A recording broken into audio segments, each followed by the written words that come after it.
Hey everyone, my name is David Golphin, and today I'm going to be talking about the Central High School and its role in the Civil Rights Movement.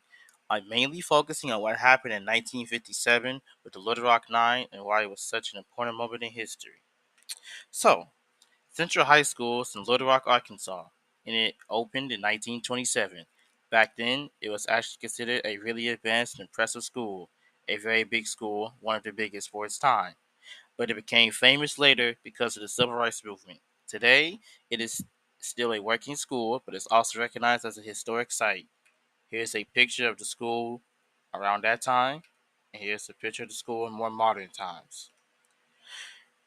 Here's a little bit of background. Before this all happened, schools were segregated, especially in the South. That means black students and white students went to completely separate schools and they weren't equal at all. Then, in 1954, the Supreme Court case Brown versus Board of Education said segregation in schools was illegal. But even after that, a lot of states didn't want to follow the law.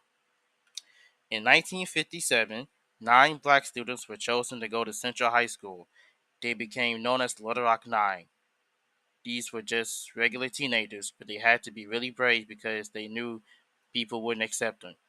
Their names are Minnie Jean Brown, Elizabeth Eckford, Ernest Green, Delma Mothershed, Melba Patillo, Gloria Ray, Terrence Roberts, Jefferson Thomas, and Carlotta Walls.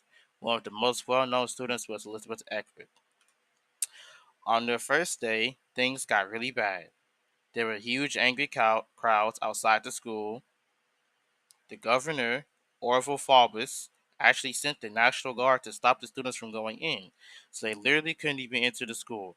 There's a famous image of Elizabeth Eckford walking along while white people are yelling at her.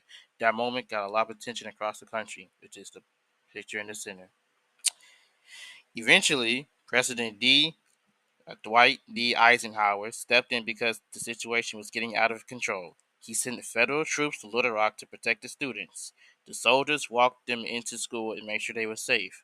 This showed that the federal government was serious about enforcing civil rights laws. But even after they got inside, things didn't suddenly get easier.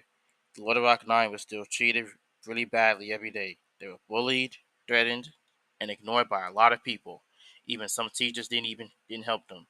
But they kept going anyway, which took a lot of courage. This situation ended up being really important for the civil rights movement. It showed that the federal government would step in if states didn't follow the law. It also pushed other schools to start integrating. Overall, it helped move the country closer to equal rights.